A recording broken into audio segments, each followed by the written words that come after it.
come in and say, we will empower you, we will make you a leader, we will make you an entrepreneur, but without recognizing their lived experience, right?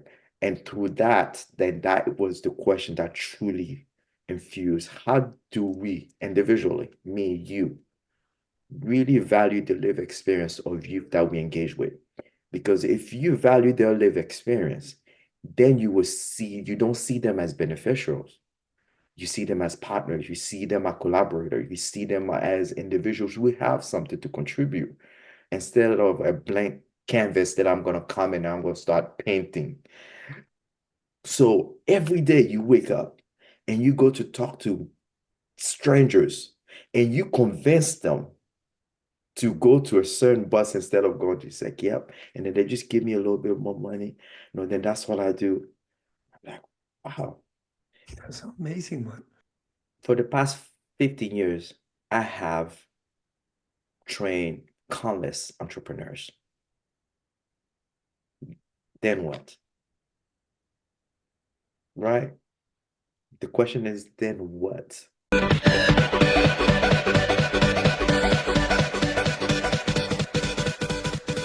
Invisible Experts Podcast. Welcome back, everyone, to this new episode in our podcast, Invisible Experts. Today, I'm very happy having as a guest Koffi Assouan. Today with Koffi, we're gonna try to talk to him about different topics, but we're gonna focus about empowering Africa's youth. The power of leadership and transformation, because this is his background. But who else I'm better to talk about this than Koffi? Koffi, how's it going, man? Good afternoon. Good afternoon. It's going well. Thank you for having me. It's a pleasure to be with you today. And your Thanks, guest. man. You're I was welcome. telling Koffi about this amazing sweater, man. I cannot let it go to our audience. He's got this fantastic red sweater with African stamps, man. I wish he suits me, but it's not. It wouldn't be the case, my friend. Yes, I think you can wear it. There are different style, different colors. You know, I wish I can say that I made it, but I have nothing to do with it. This is directly from Ghana. Okay, that's amazing. So, Koffi, just to contextualize yourself to our audience, can you please introduce yourself, where you from, and what you up to with your initiative? All right. Again, it's very simple. I usually introduce myself as a village kid, directly from born and raised in Ivory Coast, and I had the opportunity to see the world, travel the world, and walk across a broad spectrum of sectors. I currently I'm involved with the Youth Friendly Standard. I'm the lead executive for the Youth Friendly Standards. But my background is very simple. I got engaged with the space of youth, and I'm sure that some of us don't realize what we're passionate about until later on in our career. But there are stops along the way that has made me understand that that's truly where I want to be. And one of them was I was actually engaged at the early stages in youth empowerment, and someone came to me and said, you know what? You can go anywhere around the world, you will find youth. And that was an aha moment for me to say, you know what?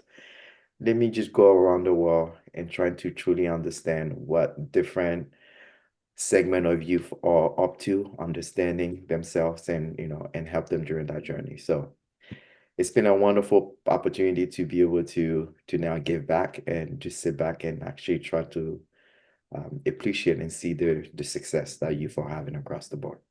That's cool, man. Thank you. Youth friendly standards. This is the project that you're working on. What is that about? It's long years of sitting back and everybody talking about youth and realizing that we are not actually reaching youth. It's long years of sitting back and understanding that youth have been at the forefront of many, many things. But now everybody wants to engage with youth. So the question is, if we're going to engage youth, are we going to engage them the way we're used to engaging them? Because they're always not working and the numbers are continuing to increase. So we need to reimagine what youth engagement is and youth empowerment is. So the Youth Friendly Standards really's mission is to really foster inclusion, equity, partnership for young people by really looking at the stakeholders that are engaged with youth and helping them redefine and reimagine youth engagement through their strategy, policies, and practices. So that's really what we've been up to. And it's been an aha moment again for myself because I honestly don't consider myself an expert. I usually say I'm just a custodian. The experts are the youth themselves because you continue to learn from them because they are the ones who are trying to elevate their voices and their talent and so forth. So yeah, so that's what we've been up to, and it's been a fun journey. That's cool, man. I'm wondering what, based on your experience, why do you think we fail to engage with the youth? And this is the fundamental question why we started a youth friendly standard. Because the question is, we fail them because we fail to recognize their value, Hmm. the value on their live experience, right? We come in and say, we will empower you, we will make you a leader, we will make you an entrepreneur, but without recognizing their live experience, right? And through that, then that was the question that truly infused how do we individually, me, you, really value the live experience of youth that we engage with? Because if you value their live experience, then you don't see them as beneficiaries. You see them as partners, you see them as collaborators, you see them as individuals who have something to contribute instead of a blank canvas that I'm going to come and I'm going to start painting, right? So the idea really is to look at the live experience, to value the live experience of young folks. And then from that starting point, the collaboration is a little bit more easier. The understanding is a little bit easier. The empathy, the struggles that they're going through is a little bit easier. So that is what, to me, I think that we have failed them truly to appreciate the value they live experience through everything that we do, and we're trying to collaborate with them. That's cool. Listen, in terms of life experience, when you talk about this, are you referring to their social economic background, upbringing, or is a mixed culture, or is a mix of all of those things? Oh, Of all those things. Yeah. everything, everything. Listen, I once came across a youth and I asked him, what do you do? And he's like, I have no job. I said, okay, I understand that part. But how do you feed yourself? It's like, oh, that's easy. Every day there is a station, in most countries there's like, bus station where there's a lot of different matatos, we call them, in some part of the world, buses. And my job is I I'm able to talk to passengers and trying to get them to go to certain buses because if they go there, I get a little bit of money. And I was like, wow. So every day you wake up and you go to talk to strangers and you convince them to go to a certain bus instead of going to say, yep. And then they just give me a little bit more money. Then that's what I do. I'm like, wow. That's amazing, man. That's amazing. And I was trying to get him to understand. Do you know how talented you are by being able to do that? Companies pay bucks. You have influencers, sorry, you have influencers online right now who are making money. You have CEOs who are selling products, right? That talent that you have, the ability to talk to folks and be able to convince them to go to I mean, the bus are lined up to go to this bus instead of this one and be able to that interaction, that's a skill. So when I talk about live experience, I'm not gonna come there and say, oh, you are not unemployed or you have no skills. Right? Let me build your leadership. No, right? To me, it does not make sense. By me looking at his live experience, just specifically regards to a job, I can truly understand that that is not what I'm bringing could not, it has to be more than just say, I'm going to build yours. No, I have to work with that individual, understand their life experience, right? Now, I'm probably going to have a conversation with them to say, you need to, value your own experience and be able to, articulate in a different way to say, I don't have a job. But a lot of folks are paying big bucks to have the skills that you have right now. Sure, man. And this is amazing. So this is what I mean by live experience, right? As individuals, as practitioners, as actors in the development space, we come in and we think that, you know, we're taking people on a blank canvas, but they have a lived experience. It could be living in remote areas where I can, privileges. I consider myself as a highly privileged individual. So living in a remote area where folks have, through that lived experience, have developed some amazing skills, innovations, and so forth. I cannot come there and say, you need A, B, C, and D without me acknowledging and valuing what you are going through. And that's what we talk about, in regards to live experience. I know, man. This is an excellent example how resilience is just manifested in this little kid, right? And Yeah. also, like, yeah, I get it then. So when you talk about lived experience, you're talking about this kind of like, you know, moments in life that you have to navigate through to survive, to adapt, to feed yourself in this case. And also, like in this particular example, is so useful. You get to a bus station and you have no idea where is it, right? Even like, I don't know, in Europe or in other places that is supposed to be like more organized, there are places that you are like, well, where I should go, where I should head. And this kid Exactly. appears and he's like, dude, you want to get there? I'll get you there. And also, Yes. I think maybe he inspired trust, right? Yes. Yes. And absolutely. And and it's about trusting the product that he's presenting to individual and the intergeneration or the emotional intelligence that comes with it to be able to navigate these different folks that you interact with. That's amazing. Like I was at an aha when I was listening, and there's countless of individuals like this across male, female, across young folks who are doing amazing work like this that we just are now, seeing the value in it. I'm Yeah, really. I know, man.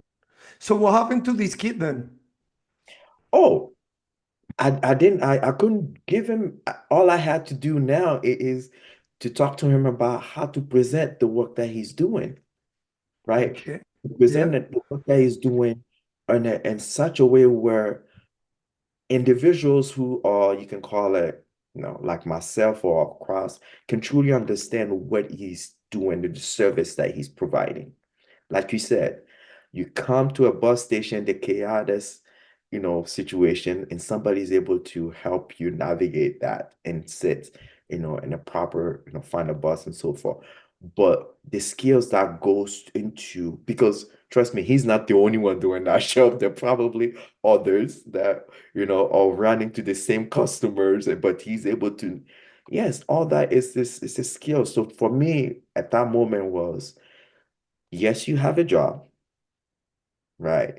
Right. Yes, you have a job. Don't present yourself as you you are not contributing to your own self, right? Yeah. You're sitting at home I mean, waiting. it's an informal job though, right? Well, and that's the part where I always question that informal part, right? Okay. Okay. Right. I Go, question that informal part because I'm like, is that truly an informal job? go ahead. Elaborate. Yeah, yeah, sure. Right. Because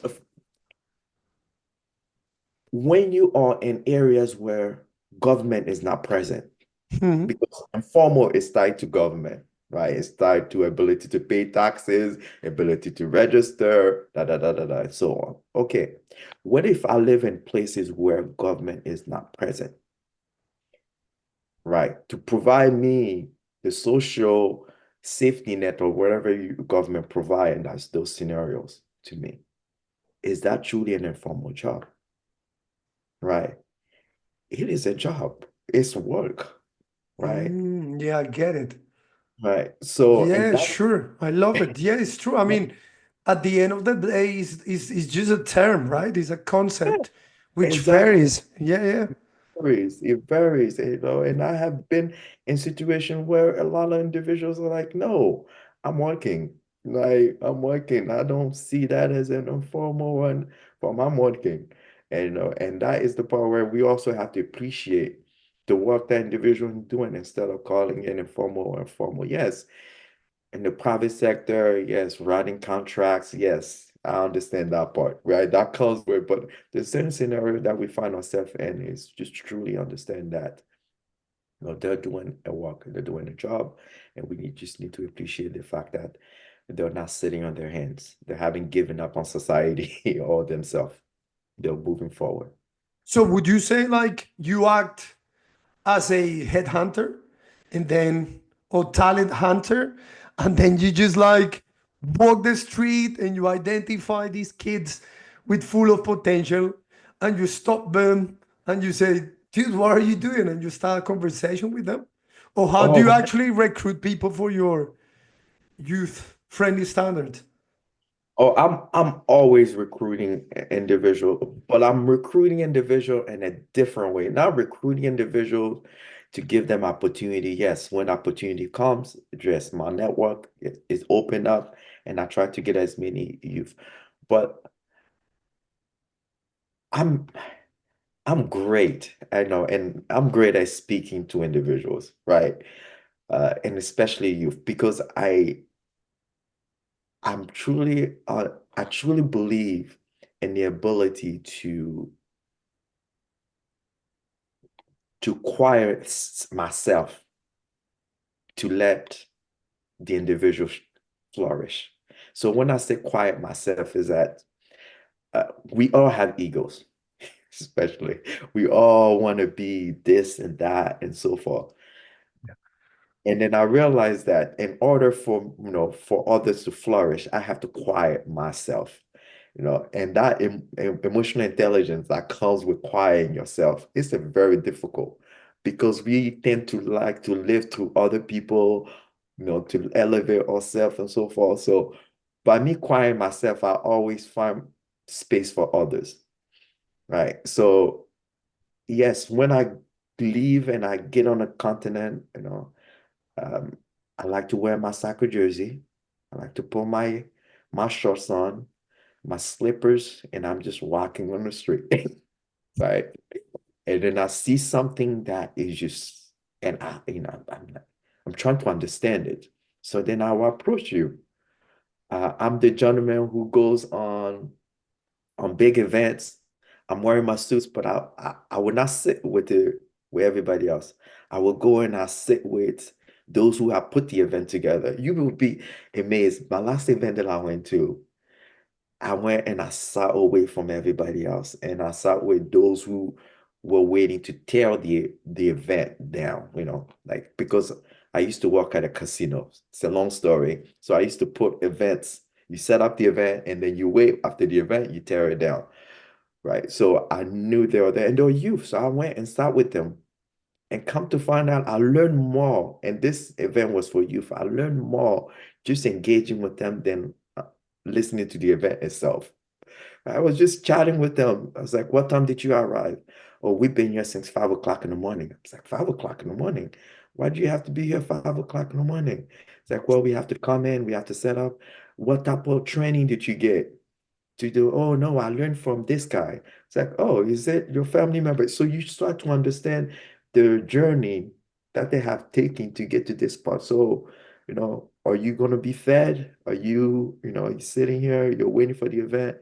No, we don't have enough to eat, or we don't have enough money for transportation to go back. So we have to stay here for the event. Well, is the event feeding you? No, we're not. Okay, come with me. Let's go. I have access. I can open the food court for you, right? That is when the youth-friendly standard comes in, right? To be able to imagine that those who have come to set up for all of us to wear a fancy suit and look great are youth themselves. But we're here talking about youth and helping youth. But if you look at your right, there's about 10 or 15 youth who have set up the event that we're talking about empowering youth, but they are hungry. But we have food right there, or they're sitting at, so to me, that does not align. It doesn't. It Right? doesn't. It's a shortcut, man. Yes. It's So crazy. these are the things that I appreciate and I enjoy doing the most. Uh, Listen, I wanna go back to the youth-friendly standards. How do you yes, guys work? yes. I'm very interested to know, you know, why you have so much interest in the youth personally, right? Why is that? I mean, look, based on my experience, usually you tend to do stuff that you wanted to happen to yourself back in the day. So while you were talking, with such a enthusiasm, and I was like, oh, this guy must have been thinking, imagine if I'm in the village, right? And then I met someone like me who's trying to chat with me and understand my values and my lived experience. And then here you are. I am making the change I wanted to have when I was growing up. Am I right? Or Oh, no, you're not right. You're not wrong. It's because I had amazing individuals in my life, okay, mentors, right? And every point of my journey, I had amazing, like my one of my first mentors, and it was in a job setting. My supervisor came to me and said, when we first met, said, in a year from now, if you're still in the same position, I haven't done my job. And I was like, what? What does that mean? I was like, what is that? It's like, what do you mean? If I'm in this, it's like, yeah, you need to be above me, or you need to be at my level, right? As a supervisor, if I'm not able to elevate you as someone who's working under my team, then I'm not doing a very good job.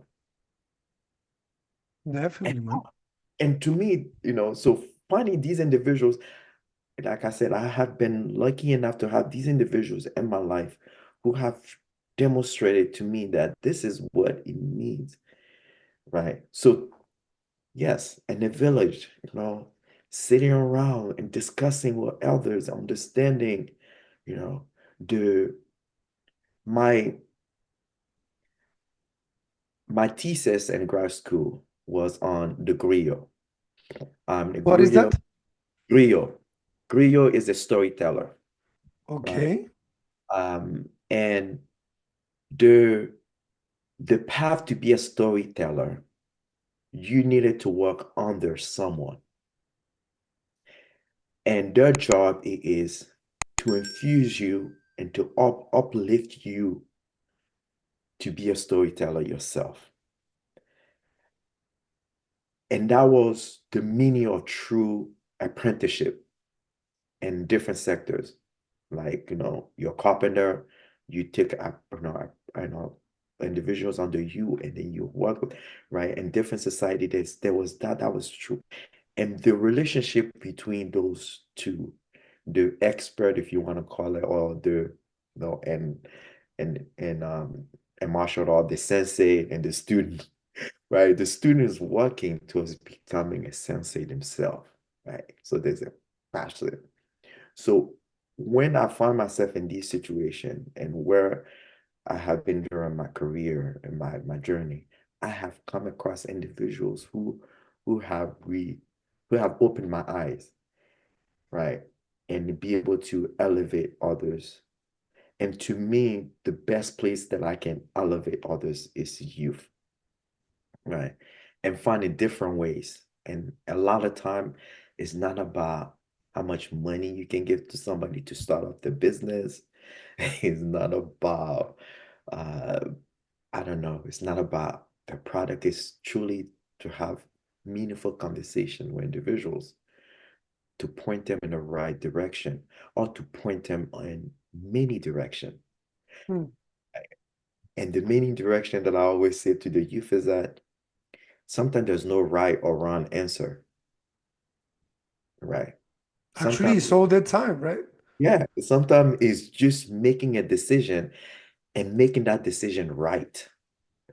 Right? You are actually going to make a decision and then you don't know, but that decision that you have made, now you have to make it right by the work that you're doing, by everything that you also put into that decision that you have made.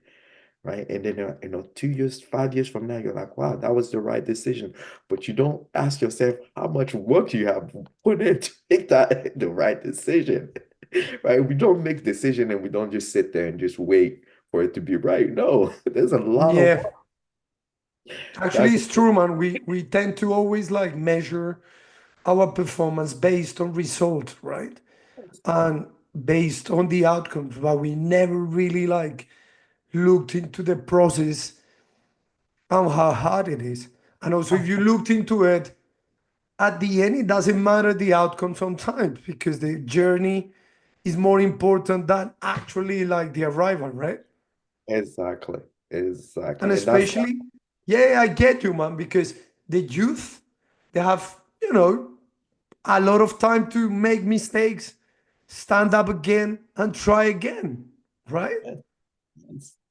and we have to encourage that. We absolutely have to encourage that. We Yeah. have to. And also, what you were talking, I was kind of thinking why you tend to like put yourself aside and make the others outshine because, you know, based on your personal story, I can tell you could elevate yourself because others let you do it, put put in, your their ego on the side, right? And then, they were enablers, and actually while you were talking, I was thinking, man, this is proper leadership because, the difference in between a leader and a boss, you know, Mm, actually they make these kind of like examples, in a way it illustrates how people, when they want to, see the others outpass them, yeah, they give them more value, right?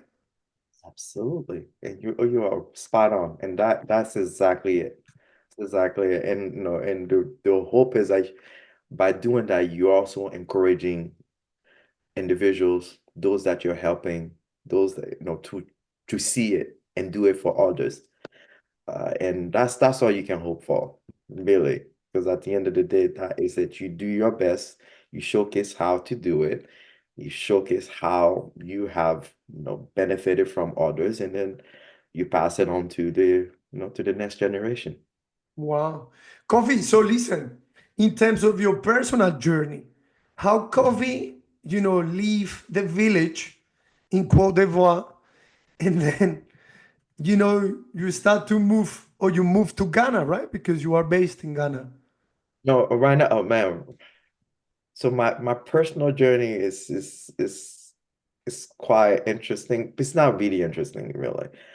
From the village to from the village with no electricity to the city where there's electricity, well, meaning Abidjan, and then just missing the village with no electricity because it was fun. It was amazing being away from electricity.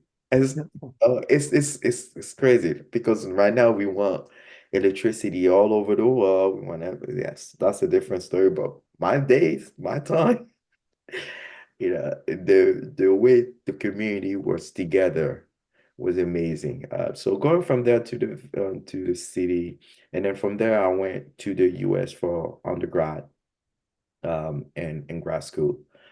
And then from the US moved to Kenya, lived there for quite some time. From Kenya, went to Namibia, lived there for quite some time. And then from Namibia, now I am in Canada. And I'm hoping that I can stay living here for some time. And then hopefully we'll be moving to a different part of the world someday. That's great. So you're now in Canada. Yes, I'm Oh now man, in thank you. Thank you. That I see the time difference. Canada. Yes. Wow. Thanks for that, man. Listen, so wait, so how come you leave the village?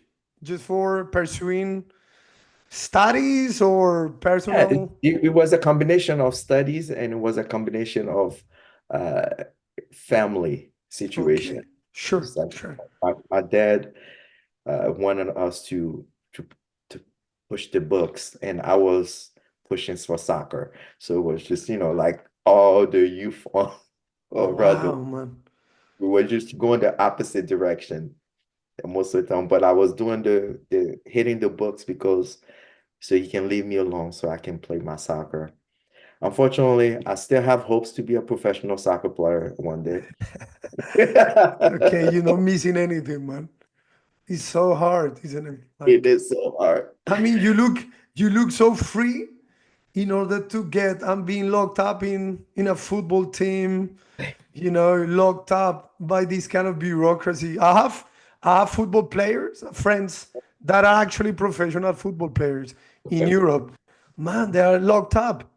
Yes. They have to play the game. It's not as fun as it seems, man.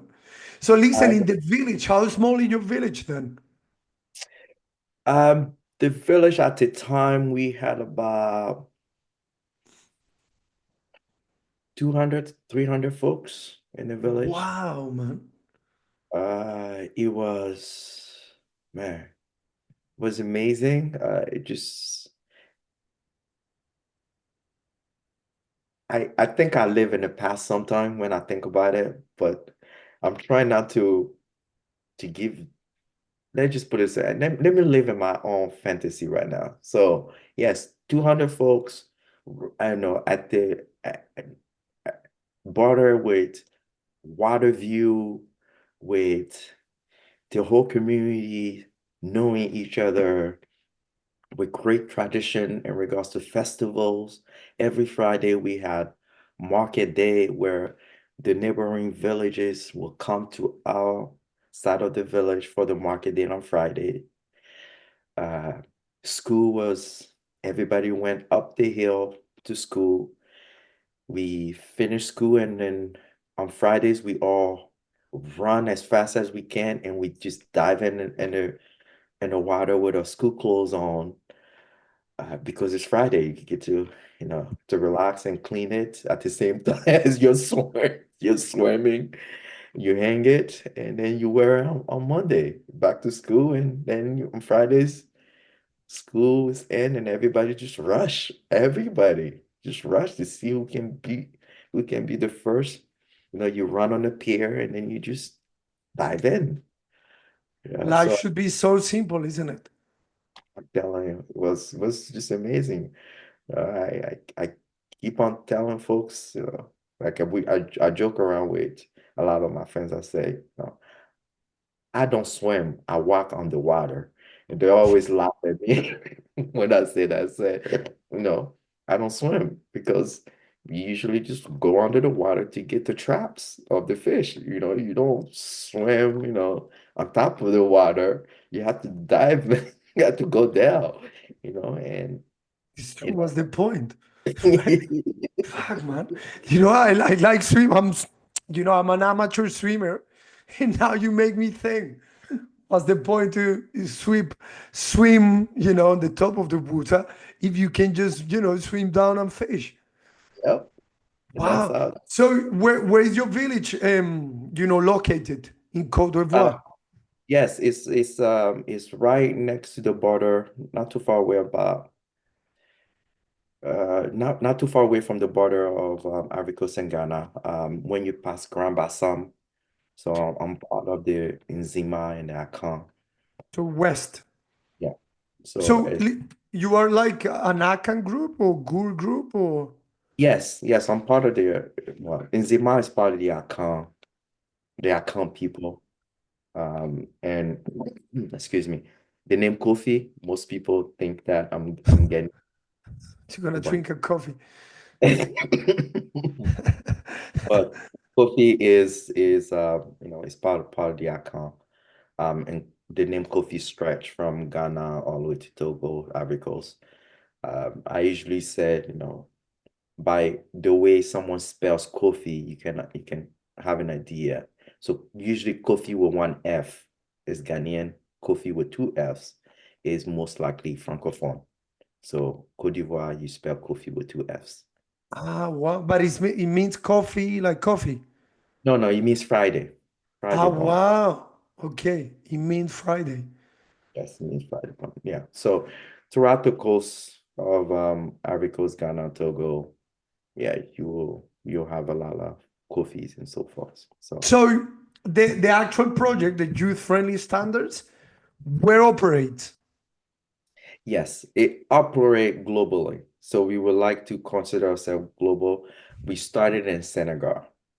Okay. So that is where we started the initiative in Senegal. We still function in Senegal with the Consortium Jeunesse. That's an organization in Senegal as well. And we would like to go global. So that's the reason why we have different stakeholders in different part of the world. So the goal is to operate globally.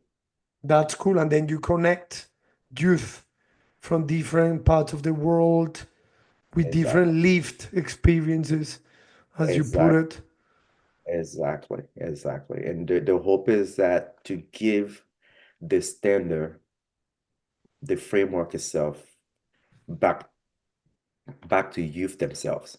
And what I mean by that is that in order for us to hold organization accountable, because a lot of folks, people ask the question is, how do we actually hold organization accountable? Who wants a standard? And I keep on reminding folks that just just look at the number of youth globally.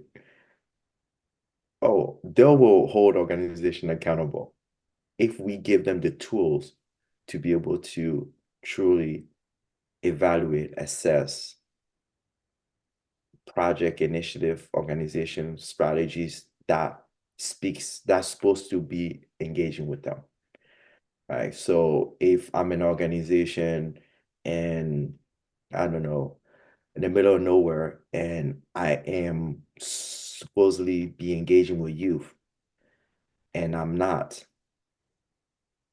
how do we ensure that the youth challenge these organizations? It's by giving them the tools that is necessary for them to say, listen, you're doing this, but our needs are not it. You're not really addressing our needs. So this is what we are proposing to you. And how Mhm. can we collaborate together and ensure that whatever initiative, whatever policy, whatever strategy that you're putting in place really is addressing the needs that we have agree upon. So that is the aspect of the youth friendly standard that I'm truly looking forward to in the future, really. Because I can only take it to this part. I'm expecting the youth to take it to the other level, because they're the one who are living through this so-called youth engagement ecosystem that we want to do. So Sure. So basically, when they get into the youth friendly standards, okay, in Senegal, that you have a lot of experience, what happened when they finish? So they enter into a program. I understand. no, to youth friendly standard, it is a program, but it is more than a program in such a way where, let's say, for example, um, I don't want to use an organization that already has this. Let's say I am Koffi Foundation. Okay. All right, let's say I'm Koffi Foundation, and I want my mandate is to do education programs. No, my mandate is to do entrepreneurship. That's the best one, man. Yeah, because a lot of people are doing. My mandate is to do entrepreneurship in Madrid. All right. Now, for the past 15 years, I have trained countless entrepreneurs. Then what? Right? The question is, then what? You're right. Yeah, I get it. So Right. what's next? I mean, you Yes, what's next? educate Then them what? and then what? Yes. And then what? You have trained countless, right? The youth-friendly standards then comes in and said, you have to reimagine how Kofi Foundation in Madrid is engaging with the youth themselves, right? So the question then is that we look at your policy and governance, for example. We look at your policy and HR. We'll look at your policy and procurement, right? You will find that a lot of organizations who says we're engaging with youth or training youth or have a mandate to empower youth are not partnering with youth themselves. I'm Kofi Foundation and I do training and entrepreneurship, but I don't hire these youth and young entrepreneurs that I have trained to provide me any services myself, right? So if I am not hiring them to provide service for me, why am I expecting others to hire them to provide service? If I'm not hiring them in my organization, if I'm empowering youth and through my HR, then why am I expecting others to hire them? If in my decision-making process, youth are not part of that decision-making process, how am I ensuring that the voices of youth are elevated to my strategy and my policies, right? So the youth-friendly standard is truly a benchmark to push organizations to reimagine in every aspect of their operation. It could be in program, it could be me and you, right? It could be individuals and their role to think about the youth that they're trying to serve and to see them as true partners instead of just beneficiary, right? I come to Madrid, I'm going to do an entrepreneurship. I get a training facility. Is beautiful. I have my banners that are there. I have curriculum that is beautiful design. I have catering that is coming. I stand in front of you guys and I say, okay, entrepreneurship is this. You have to have an idea and they have to put a business plan together and so forth. We're done with the training. So thank you very much for coming. I go down and I said in my report, I have trained 100 youth and under entrepreneurship. Yay, success. Please no. We're saying, okay, great. Congratulations. We're not dismissing that part. That's the part where I want people. We're not dismissing on that part. We're turning back and we're saying back to you to say, how much did it cost you to do that training? Right. You were said it cost me, let's say $50,000, or it cost me $100,000. It doesn't matter how much it costs. That's what it was said. The beautiful the beautiful curriculum that you put together, the design, did you open it up to the youth entrepreneurs that you trained before?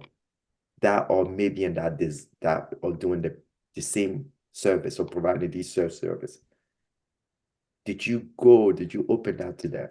On your training, the trainers that you hired, did you hire any youth Hmm. so the peer-to-peer can connect a little bit better? Right. Because the idea when it comes to the philanthropy world, it is last I checked is about $4 trillion, right? Let's say it's a market. Let's just put it this way: $4 trillion in philanthropy globally. How much of that 4 trillion go truly to youth themselves? Meaning, if I'm training entrepreneurs and we're talking about youth, youth needs to come up with new ideas and coming up with businesses and so forth, and it's access to market. How much of that 4 trillion do they have access to? Yeah, I get it, man. So basically, what you're trying to say, it is basically we're still looking at the youth from the top, right? This is when you're trying to say we undervalue them. So if you Yes, really want to invest in them, do it properly. You know? exactly. Yeah, I get it. I mean, you want to basically like integrate the youth into the funding, even like have their own youth fund. Thank you. Yeah, start. I mean, basically, we need to, and this is very important though, because when I guess when you're talking about the youth, you talk about people or kids who are already 18 years, right? Oh, absolutely. Yes, you have to Okay, be. 18 to And 35 or something. 35. Yes, I usually just go, to 35 as Exactly. So, yeah, of course. I mean, they can be youthful. They can basically like participate in the economy. They can contribute to the economy.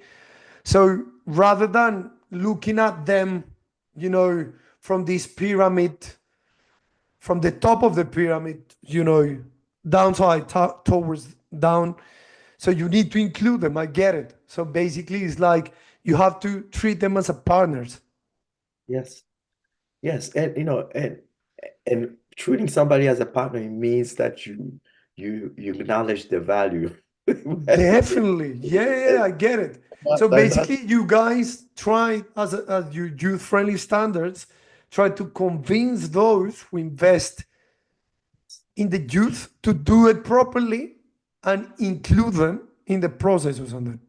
exactly. And you know what is the crazy part of this is that we have realized that it doesn't cost them any money. Okay, elaborate. So I used to, let me tell you a funny story. Yeah, So yeah, please, please go ahead. right, this is one I do have a lot of aha moment. This is one of the aha moment, right? I used to work for an organization and I used to travel constantly. And I will arrive in the country. I will, the hotel will pick me up. I stay at the hotel, and the hotel will provide me transportation from point A to point B to go see the partners and so forth. Right. And I realized that, and I started counting how much money that costs. Right. Just I and I know and you probably would need to do this yourself and try to see, right? Me as an individual who is going on the continent to promote youth empowerment, youth voices, right? I'm going directly to a five-star hotel, which I don't mind because it's security reason. I have to be safe and so forth, right? Using hotel transportation, right? In one scenario, the hotel was charging me $200 per day. And my friend, I went to one place And usually I didn't move from that place, right? Because you have all the meetings in one location. So $200 per day for the car to be parked outside waiting for me to be done, then to come and take me back. $200 a day. How much is that for a week? I mean, if you five, it will be 100, right? That's 100, that's $1,000 a Yeah, week 10K, yeah. just for transportation. I'm usually in the country for about 2 weeks. So that's $2,000, right? And then I leave. And then one day I arrive, and the partner that I went to was doing training for entrepreneurs, just the way I was telling you about. And as he was sitting there, as they were doing this training, I was looking past the youth, but my eye caught the car that brought me that was sitting there. And I was looking at the training and I was looking at the car and I was like, oh, I wonder if they have any youth that they have trained before that is providing car services, right? So at the end of the training, I went back and I asked, do you guys have any? They're like, yeah, we have plenty of youth who provide car services. It's like, you do? I've been coming here constantly, at least every other month, paying about $2,000 every time I come, just on transportation. Yeah, for a week, you spend 1K, Yes. 1,000, and then, yeah. So I said, please send me one of the youth to come pick me up. And I canceled the car. I canceled the hotel. The youth came and he said, I said, how much? He says, he says, he said $50. Oh, gosh. And So I you said, were you know paying what? 200 because And I said, I did the, and I I said, did bad the well, math before, but yeah, it was yeah, I said, 1K and then you put it more. Yeah. and I said, you know what? I would pay you $100. It's like, what? I said, yes, I will pay you $100. Unfortunately, I cannot pay the 2,000. I can actually pay him the 2,000, but I said, so just to make sure that everybody else can use you in the future, if we set it too high, it might be, let's set your price at $100. I said, okay. Say, you just need to drop me off, go do your business, come back and pick me up.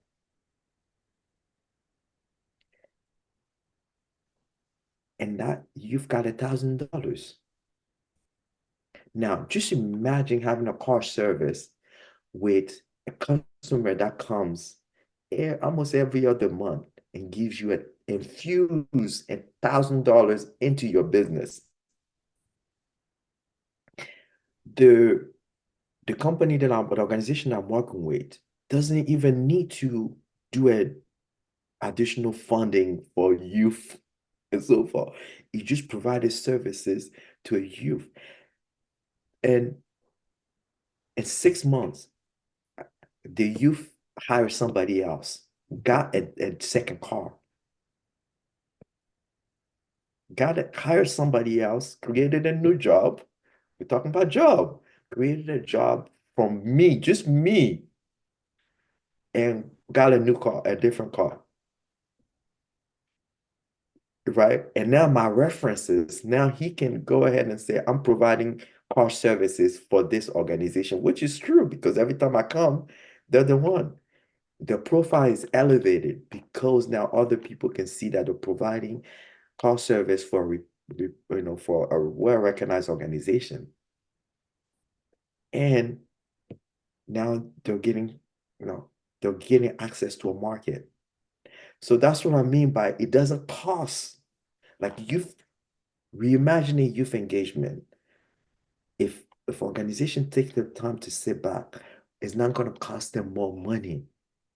Now, in my report, as organization now is talking about, oh, we are offering access to jobs and opportunity to organization. That includes us ourselves and our practices, right? So, and the car, as he's riding with me, I'm having conversation about What's the impact of youth?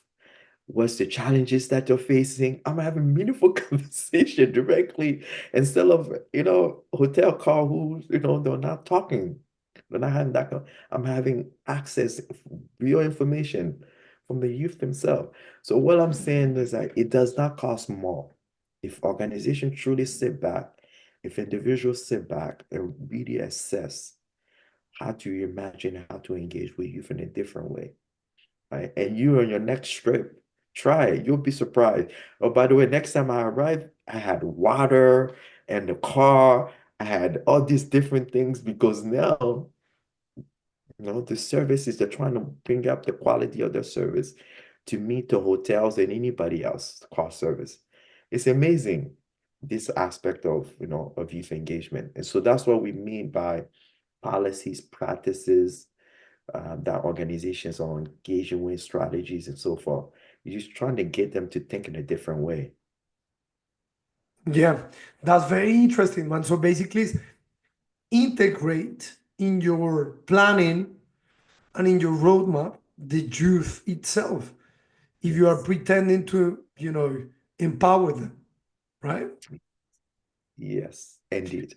And that across the board, that's what we're trying to challenge organizations, individuals. I usually say individuals because they're part of the organizations. They're the one who make the policies, so forth. So, individuals truly, really sit back and think about what you do in your work. Sure. Listen, in terms of like, experiences, okay, or examples that you have lived, can you share a success story, perhaps of a young leader or project that exemplifies the potential of these Africa's youth?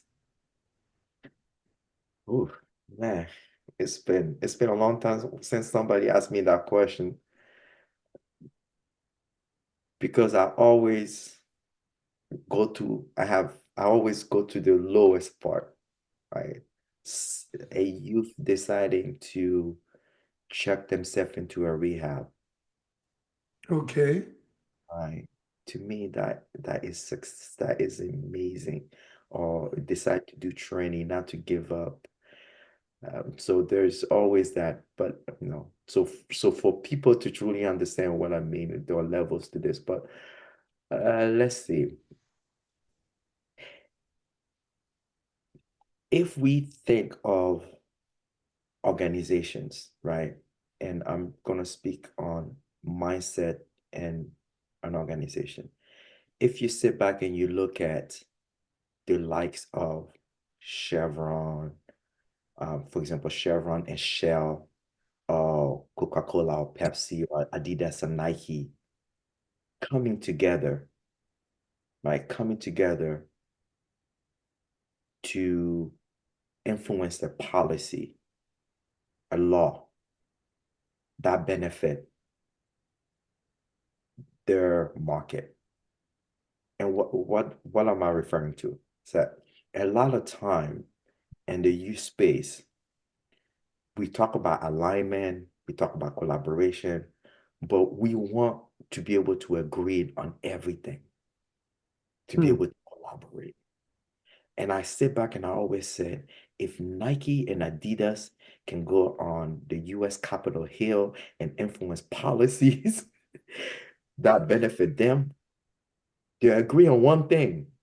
Let's stop product coming from China. I'm just using that as an example. Or they can agree on one small thing. But outside of that, they're competitors, right? When you look back at the use space, and I'm going to answer your question. When you look back at the use space, the idea of collaborating with your biggest competitor is not something that people think about. Or the idea of collaborating with organizations, because if we collaborate, then we won't be able to have access to the fund. No, that is it. So in Senegal right now, there is an amazing organization that I was part of. I'm still advising, but I mentioned it earlier. It's Consortium Jeunesse. And Consortium Jeunesse is made up of youth organizations who Okay, have it's like an umbrella or something. it's more of organizations, youth organizations coming together Together. Okay. to form a consortium, keeping their own identity, Mhm. but coming together to say, when it comes to the youth space, we will come together and we will elevate or leverage our resources, our ideas, and our policies to be able to push the youth agenda forward. Instead of you coming to us and say, we have $50,000 and we want all of you guys to compete for that $50,000. We said, no, we're not competing for that $50,000. Give us the $50,000 and as a consortium, we will work leveraging our resources, our ideas, our mandates together to achieve the ultimate goal. And to me, I haven't met any organization across the world that is youth organization that is doing that at the moment, right? And when you talk about success and you talk about young leaders that so I always go back to the young leaders, the 10 young leaders that sitting around and having this conversation with me, Hmm. right?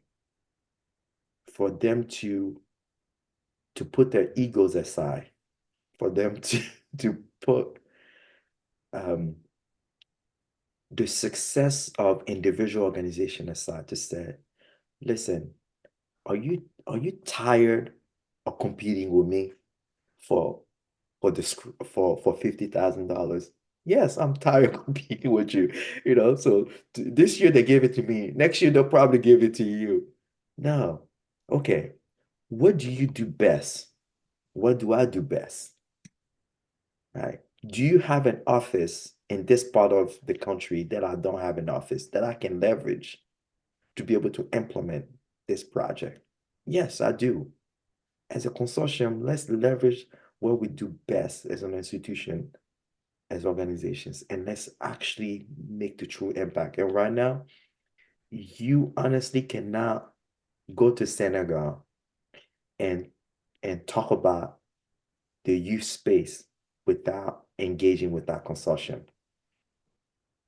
And to me, that is a success that I would like to see across the globe, that, true, meaningful organizations coming together and truly, if we are talking about youth empowerment, and there are levels to this, some organizations are not very good at the low end of empowerment, meaning somebody else have to empower you, then they can come in to take it to the next level, right?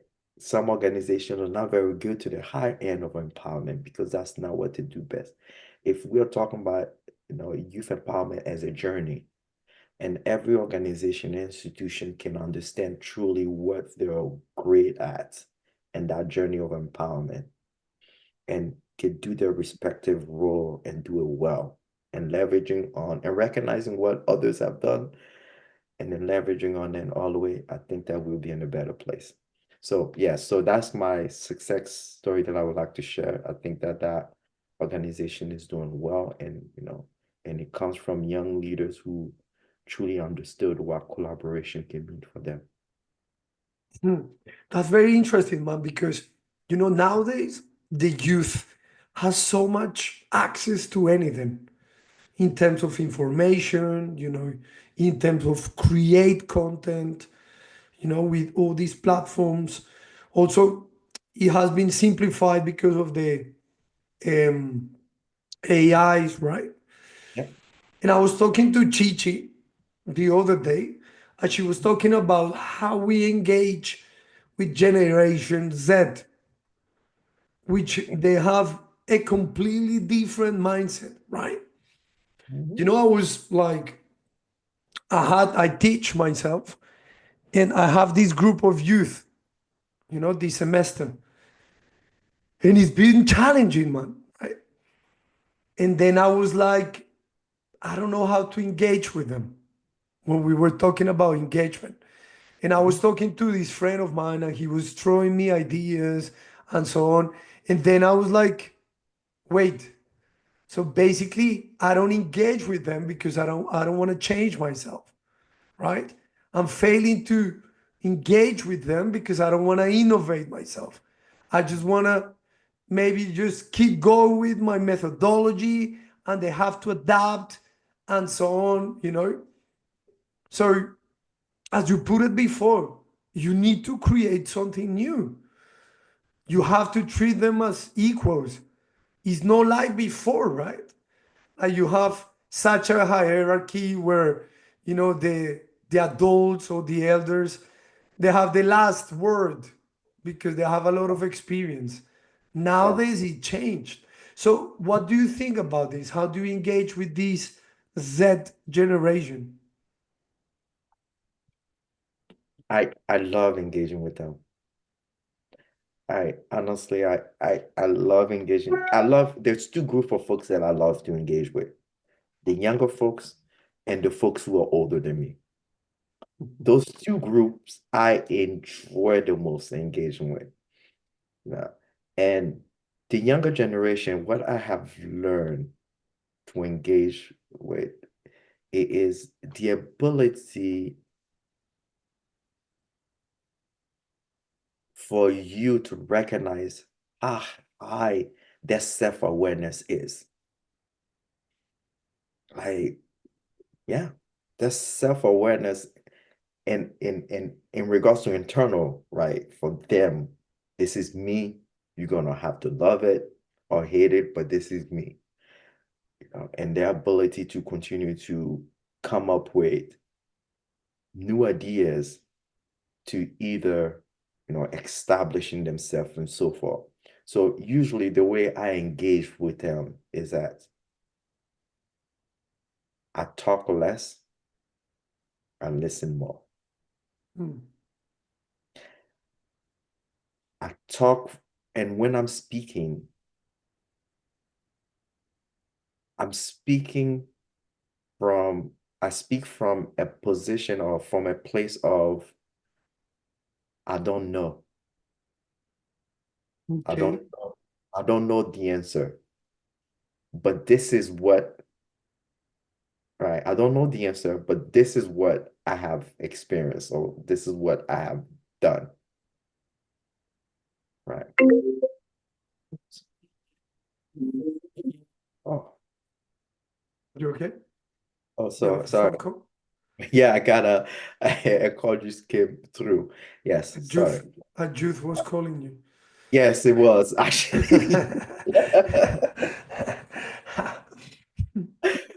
So, I don't know, but this is what I have experienced, right? Because then it puts them in in in a situation for them to discover just the way how they're so quick at discovering new technology, discovering new ideas, discovering new fashion, discovering this.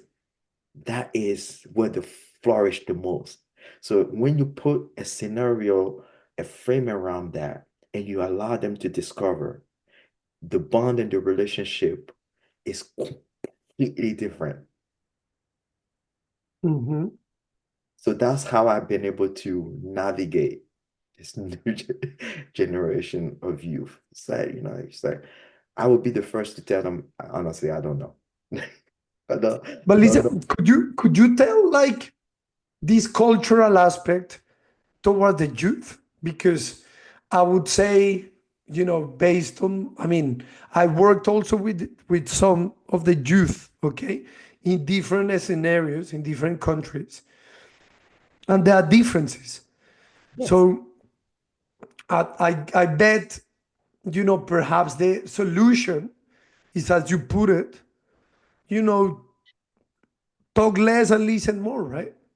Yes. Because then through it, you would even understand their own lived experience. Yes.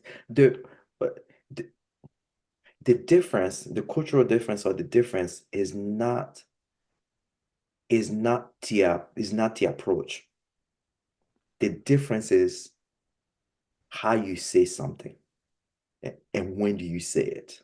Okay, That's okay. that's the difference. So if I don't want to generalize, but let's just put it this way. If I am engaging with a francophone or anglophone youth, there's a different way of approaching to saying what I'm saying. There's a formality that goes with the francophone. If I'm approaching a, an East African youth, right? I'm not, there is a level of nuances that you have to understand that comes with it. So basically what I'm saying is across the globe, there are different segment of youth, there are different youth, right? I can say to you, a Canadian or someplace, I can say, I don't know, but this is my experience. Da, da, da, da, da, da, da. Or I can say, wow, that's extremely, you know, it's something that I've been struggling to truly try to understand. Right? I'm still telling you I don't know, but in a different way, right? Right. So to me, a lot of time the approach is still the same, but how you frame it or how you explain it is the part where you need to find different ways to do it. In some places, in some youth, you have to put a lot more information around. In some youth, you have to soften your voice itself, right? And that is the hard part that I think that a lot of us we struggle because they're they're different. So Yeah, I understand. got it because I know you also like advocate for coaching and emotional intelligence, right? Yes, So this is where you were trying to elaborate during this conversation, exactly. how through coaching encourage the youth to untap, if you like, emotional intelligence and find their own way. So around them, it must to be, they have to have an ecosystem, to push them into their own potential, right? So through your project, what you're trying to do is basically like value them as they are, yeah, and Yeah, then unleash their own potential through emotional intelligence. And you as a coach with coaching skills would help them to get that, right? absolutely. I mean, you said it. That's exactly how you approach it. And, and we're trying our best to encourage others to do the exact same ways. Because the emotional intelligence comes with the self-awareness, it comes with, oh man, empathy. Hmm. Comes with empathy. Yeah, and I usually like I have my kids. That's what I'm trying to teach them. I'm just empathy, right? It's like that gets lost in translation or on the way you behave sometimes. That is really so difficult for some people to even see that, you being, that empathy part. The self-awareness, oh man, we are self-regulation. I mean, oh man. And being motivated and all this. You know, I don't I don't check on youth unemployment numbers. Those to me, I don't check on them. What I do check is the what's called NEAT. I think it's called NEAT. Not in school, not in education, not in school, not in education, not in training. The youth that have lost hope. That's the number that scares me. Like when you say what keeps you up all night, that is what keeps me at night. That is what keeps me up at night. Because for me, for you to get to that stage as a young person, wow, it's going to take us a lot more to get you out of that station, that space. So the youth that have lost hope is the what that keeps me up at night, really, because that is numbers that we, you know, we have to do a lot more work to get them out of that state of mind, which is, yeah, it's truly difficult. So in terms of like self-awareness, self-regulation, and empathy, right? Yeah, and motivations and and social skills and all this that comes with emotional intelligence. I mean, really. Yes, I was thinking, like, do you think that comes like with our natural package? Or this is something that you can develop with the right mentorship or mentoring? Because, like, I don't know if you are a parent, but, teaching empathy is, I think, is a little bit challenging, right? Especially at early age, because, you know, not even us are capable to, understand all those emotions to ask like the youth to do it, right? I mean, at early age at least. Self-awareness, self-regulation. So with your experience with the youth, right? What practical advice would you tell people that work with the youth to motivate or unleash such a skills like self-awareness, self-regulation, empathy, self-motivation?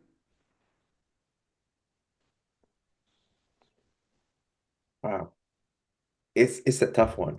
Um, I mean, I don't want to. Yeah, I no, know it's okay. We no, no, can. no. No, no, I have I can answer. It's a tough one. The reason why I'm saying this is that I'm still stuck on your first question, which was are you born with it or something that could be coached and I so know, I forth. know. I tend And always to like expand to another question, but yeah, let's just stick with the first one then. no, no, I love both questions. So I'm going to briefly answer the first one that says that there are levels to it, Mhm. right? And then you build upon it as you grow and you live and you're coach into it. And even though it's difficult to teach empathy to kids, you're hoping that they'll get at least a foundation on understanding. And then as they grow, they continue to their live experiences and coaches and people that they come around and live experience things like they'll build upon it. So I always think that all we can strive for with when it comes to youth and that we engage with is just build from wherever they started, build upon it and so forth in regards to self-awareness and so forth. Now, when it comes to practitioners that deal with youth and so forth, I always trying to encourage folks to engage youth in a I want to say different, engage youth and where you're comfortable, but not like a checklist. I remind folks that I keep on saying this, that there are a lot of youth who are failing. And when I say failing, not like, honestly, I'm talking of failing in their project and so forth. It's not because they don't have the finances, they don't have the access to the market, they don't have the resources that they need and so forth. The failing is because no one has ever asked them, "Hi, how are you? How's your mom doing today?" How's your dad? How's your family member? Oh, by the way, how's your love life? Yeah, like we don't have the capacity to acknowledge their emotions. Yes, how's your love?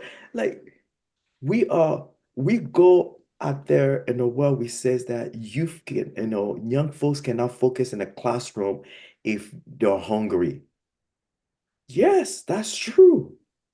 You can function in class because you have an empty stomach. Yes, that is extremely true. If we can acknowledge that hunger or emotion and so forth, enable someone to focus in in a classroom, can we take the same approach and say, yes, if at home you don't have a roof over your head or you're being kicked or something, and then we translate that into a workplace, yes, we're human. Listen, if I wake up today and my kids and everything's going chaotic in my household, I won't be able to have this open and I look free today is because I ensured that yesterday and this morning everything went smooth. So my headspace is in the right place. So when I sit with you, I'm able to have this free conversation. I look free is because I ensured that nothing was gonna, impede my thinking and so forth.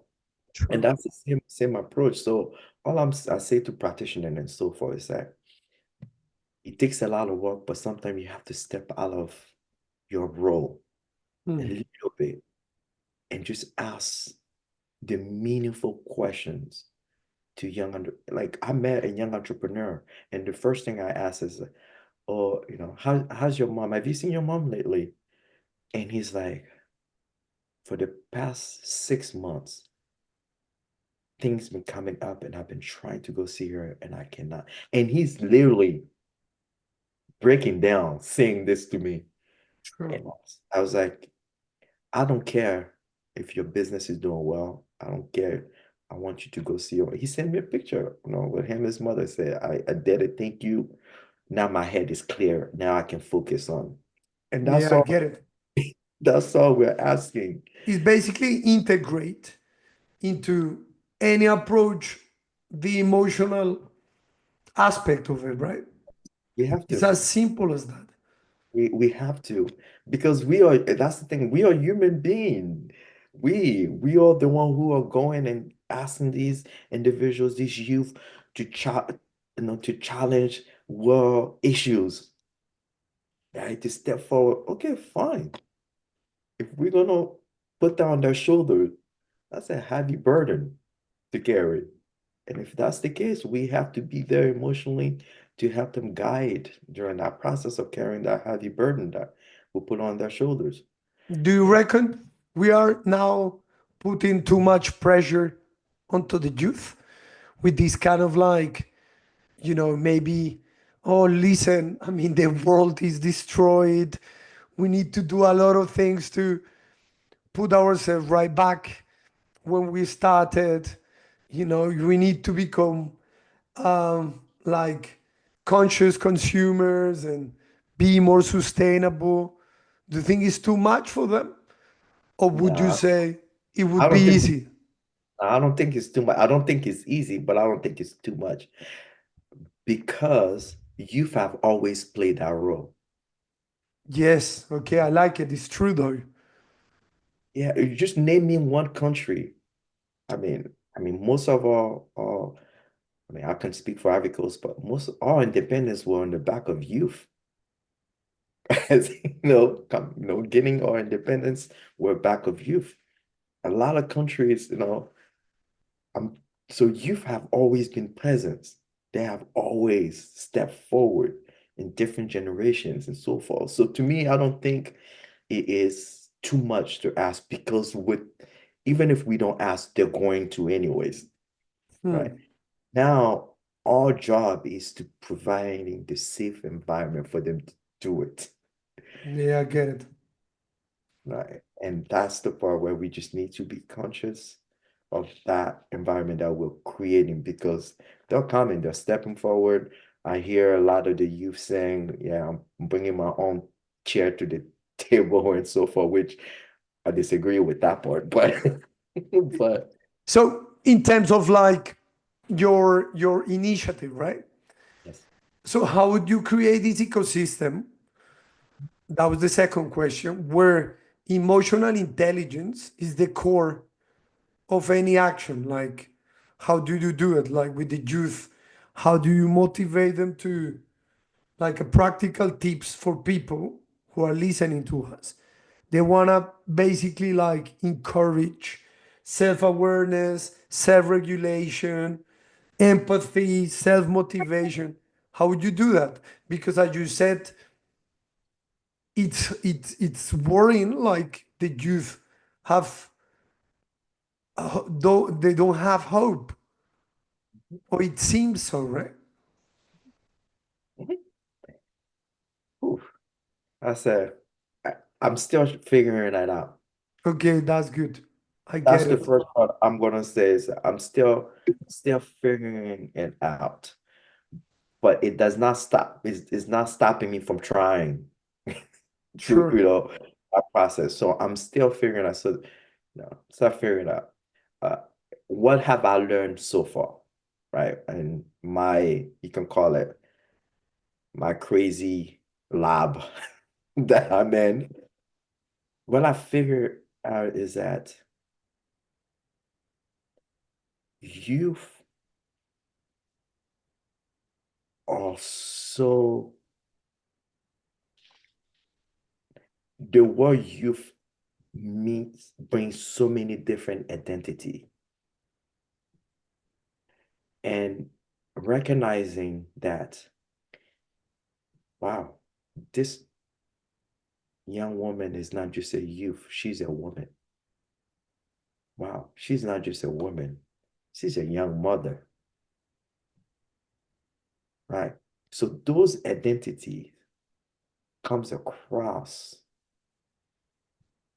and the project, the initiative, um, the empowerment or the coaching that I'm trying to provide needs to respond to these identity, right? I cannot put my program for her at 6 p.m. She's a young mother, right? Right? If I have to do a program with her, if I have to coach her, you know, she's a woman, her safety, her awareness. And so, like, there's so much that goes into. So, a lot of time, what I say to individuals, like, when we develop program, we can now say, this is, okay, let me just put it so I would love for folks to say, my program is specifically for 18 to 20, for individuals, for youth that are 18 to 20, Mhm. single, have this much degree, or have no experience, to be more specific.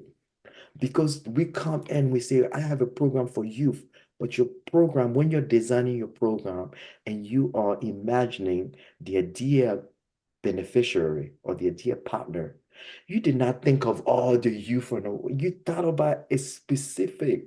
And if we can go to that level, I think our programs will be beneficial, a lot more It will beneficial. be more effective, yeah. Effective. Like Because we're now like running a program in financial literacy yes, and sustainability for kids from 6 till 12. Okay. yeah, And we, as you said it, we are very specific. Why them? Why we want to mhm, run this program? Because we believe, the curricula in terms of finance and in terms of sustainability, I wouldn't say none, but it's very little. yeah, So we want to run this program with 4 activities to encourage financial literacy and sustainability at the same time, both combined, right?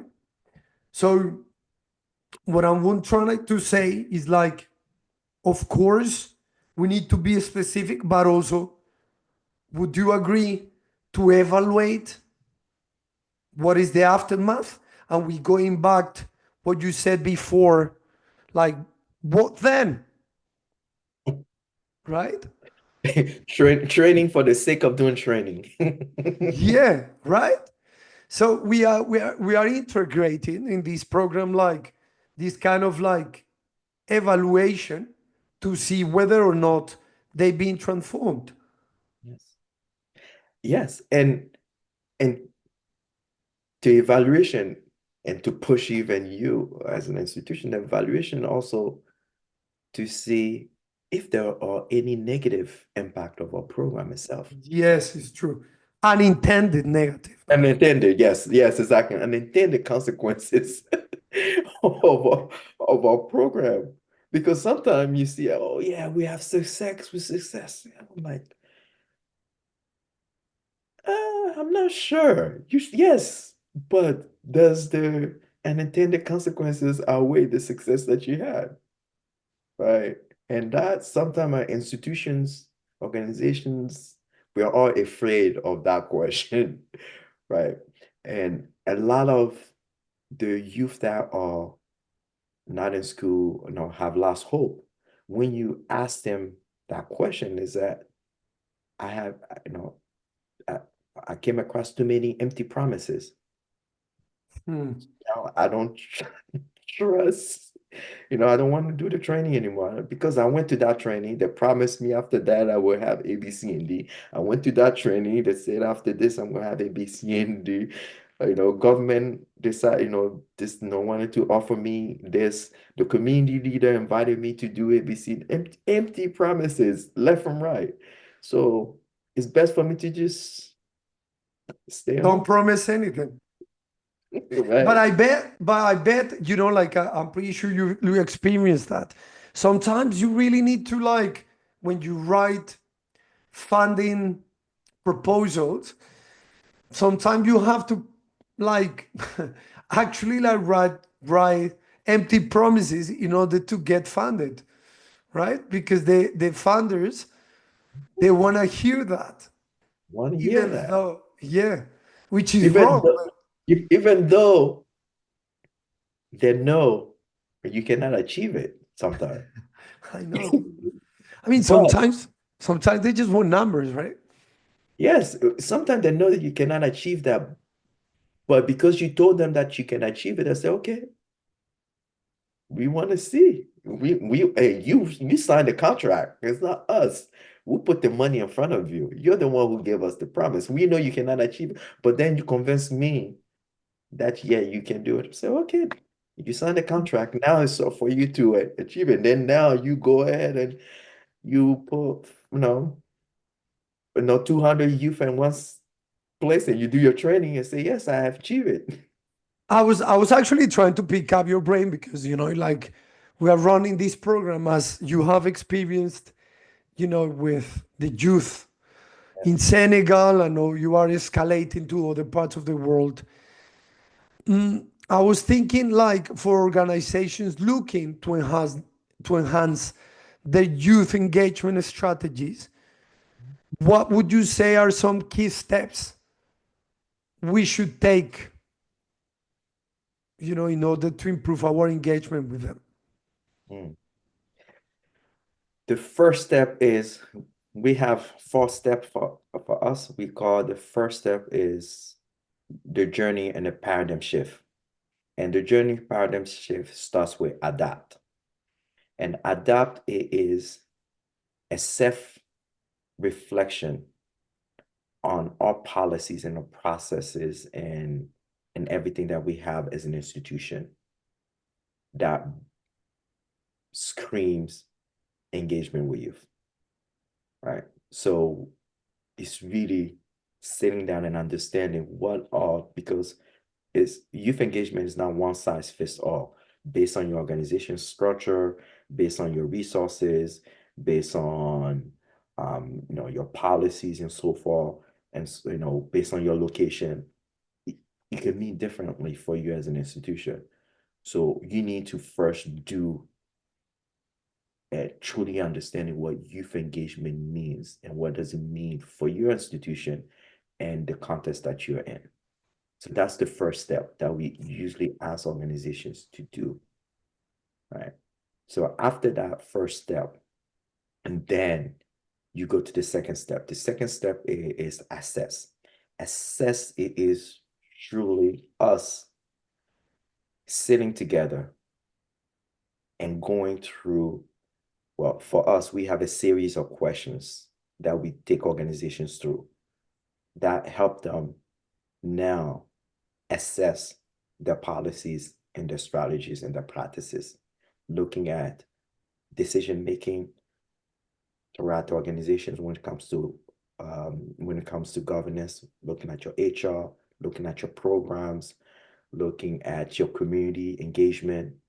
No, sorry, just a side note. I love when I ask organizations, uh, do you engage with the community? They say yes. And I say, who do you engage with?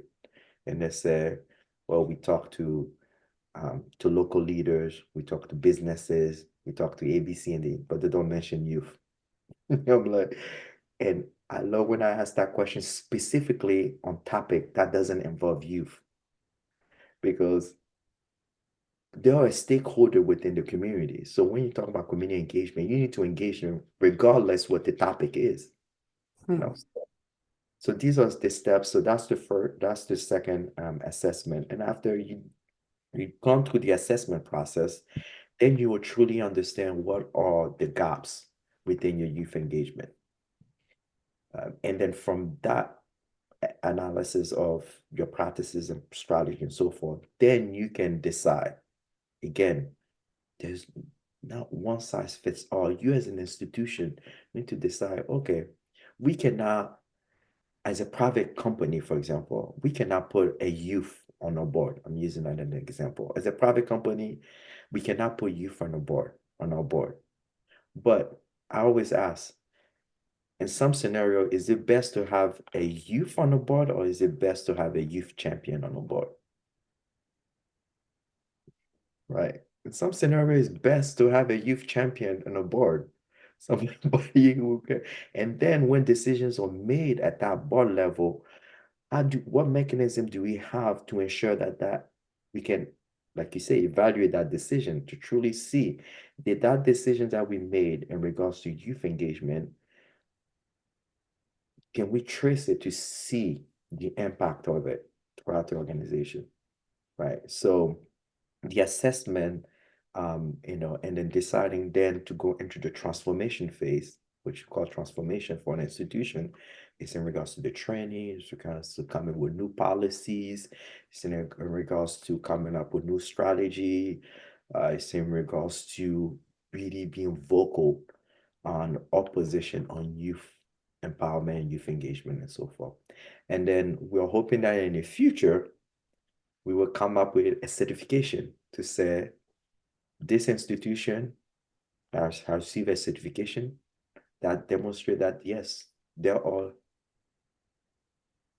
including youth in every aspect of their operation, every aspect of their engagement in this ecosystem that we're trying to create.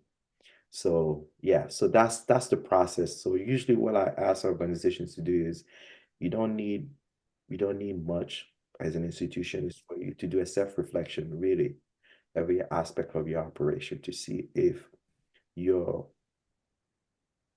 you know, you're you're actually practicing what you're teaching. Sure.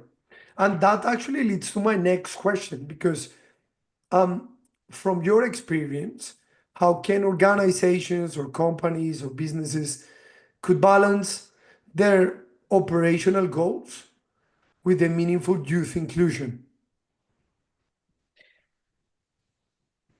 It is to first of all understand your mandate as an institution, right? Because we're not going out there and saying that as a private company, you need to change what you, no, no, no, no, that's not what we're trying to say. But what we're trying to challenge you is that if you're making products for youth, Why to don't start, include them? right, right. Or if you say that they are your major customers, then why not? Right. So the first aspect of it that we're trying to say is that that's no, as an institution, be honest with yourself, right? If you're gonna say that we are coming up with products or we're servicing youth or we're engaging with youth or we're doing A, B, C, and D. Okay, if you are, tell us how. Now, it does not cost you much to engage with youth. And I will repeat that as much as possible. We're not asking you to create a new department. We're not asking you to come up with a new organization. We're asking you that in your recruitment of talented youth, and if you understand that there are talented youth out there, don't put 20 years of experience on there. Hmm. The qualification. If you truly want new ideas, new youth to, don't put 20 years of experience. We're not asking you not to put experience in it. We're saying be reasonable, be mindful, or put a little bit notes underneath to say young young women are welcome to submit their CV. You know, put a note to encourage them. That's youth friendly in essence, right? To Sure. look to look at the qualification that you have for a job and to say, okay, does it cost us anything to hire a youth? Yes or no? No. Okay. Do we want a youth? We want to open this up for youth to also to encourage them to apply. Yes, okay. If we want to encourage them to apply, what in this job qualification will inspire them to apply, will motivate them to apply, to say that maybe I have a chance. For us Hmm. to get to sit and when we're now doing our review, we have at least application from youth. If you put 10 years or 15 years of experience with, I don't know, ability to manage 30 million budget or whatever it is, you're immediately disqualifying or you immediately, not motivating you to apply. So as an institution, what we're saying to institutions, yes, you will realize that your policy and the way you're put as an institution does not stopping you to be you friendly. Hmm. No. Because the roles and the barriers that we have put in the institution to act in a certain way, we are the one who put them there. We can take a look at them and we can change them if we have to, or we can find ways to make it softer. It didn't come from, I don't know, somewhere else. We are the one who put it there. Sure. So Right. yeah, yeah. So we usually like to It apologize. took no worries, no worries. I mean, I We know. try we usually try to encourage organizations to say, no, just take your time, do your assessment. And a lot of organizations that we have work with are coming to us and saying, oh, guess what I have done today? This is what we have done. And it did not cost anything. It's like, yeah, but you have not the mindset has shifted. So every aspect of your work, and that's what I say, individual like me and you who sits in organizations, we come across a lot of things. When I decided to hire the youth as a transportation when I was traveling, it wasn't an organization policy, but the organization side said, oh, can we have a vendor list of youth that we can sometimes tap into for services? Is that it doesn't impact on policy. They said, but you have to make sure you have to stay at this hotel because of policy, company policy, and so forth. But there's no policy in regards to transportation to say that we have to take the hotel transportation. No. So can we come up with a vendor list of youth that each one of you have gone? So somebody's traveling, they say, okay, yeah, doesn't change the organization policy. You can still operate as an organization. right? So that's what I always used to say to remind company to say that the things that you can do, you don't really, it's not going to change your organization policy. No. Now putting a youth on your board, yes. Bylaws and so forth, yes, that could change a little bit, but there's a lot of things that you can also do to be youth friendly. Sure. For the last question, because we are almost 2 hours. Oh Thank no, you no for worries. that. No, I'm Um, enjoying myself, as you can see. where, like, where would you like to see these youth-friendly standards in the short term? Wonderful question. This is one of my favorite thing, my favorite question. I would love to see the youth-friendly standard in the hands of youth across the globe. And what do I mean by that? It's like I always refer myself and everybody else that is working on the youth-friendly standard as custodians. And the reason why I refer that as custodian is that a custodian is the one who is just looking over it, but doesn't own it. I want to get it in the hands of youth who are the one who are going to these organizations and say, are you youth friendly? Can I help you be youth friendly? Can I help you with your transformation? Can I help you with your assessment? Because we're youth ourselves. And then our projects, the project that you're putting in place is that you're trying to impact us. We are your customers. We Hmm. are your workers. We are the individuals who you're trying to connect with. We are the one who can tell you how to best connect with us, right?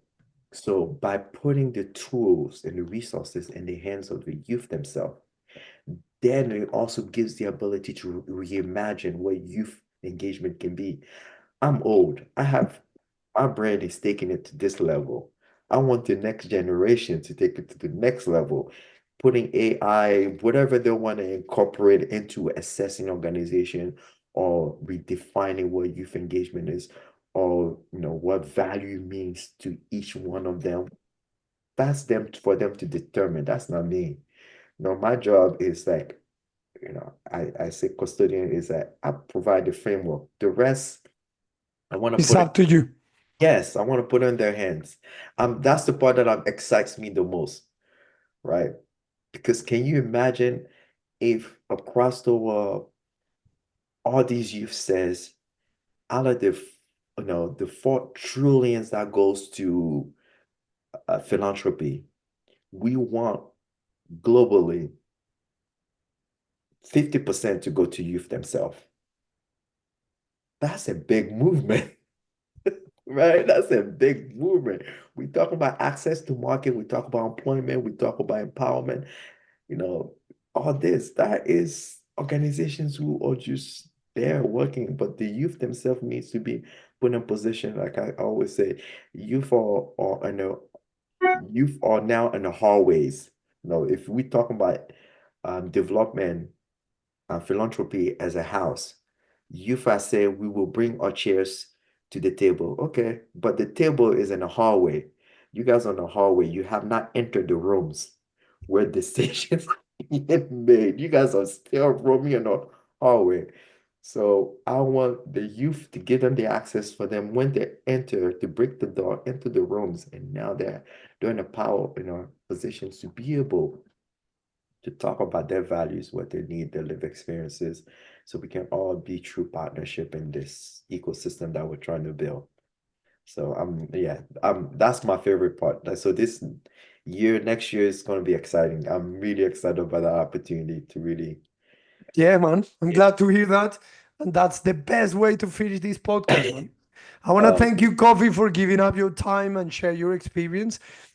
I bet our audience, because myself learned a lot about the youth engagement, how important is emotional intelligence, using coaching through improve our engagement with them, treat them with the same values than us and don't undervalue their potential. So it's been a pretty like intense and a lot of content that we explored through, man. We really appreciate that. So for our people, I bet you guys learned a lot about youth and youth engagement and the potential that you guys as the youth you have for it. Thanks, Koffi, for this one. That was a very inspiring conversation. Nothing but love. Thank you very much for the time. I do appreciate the work that you're also doing, pulling this out there and giving, invisible leader such as myself to speak. I like to be in the shadow, so I usually don't even show up. So this is something for me as well. I've truly enjoyed the conversation. And anytime you feel you have any questions, if you want to reach out, I have lovely conversations. Of Outside of course. podcasts, please don't hesitate to reach out. Of course, man. Guys, don't forget that all Koffi's links would be in our description. And thanks everybody. For the last thing, let's take a photo, man. Uh, Ready? Come on, yeah, man. are you trying to market my sweater? There you go. Awesome. That's the best, man. That's the best, man, so far. Let's do it. 3, 2, 1. Okay, Koffi. Thanks Thank you. again, and thank you, everybody. See you in the next episode. Goodbye.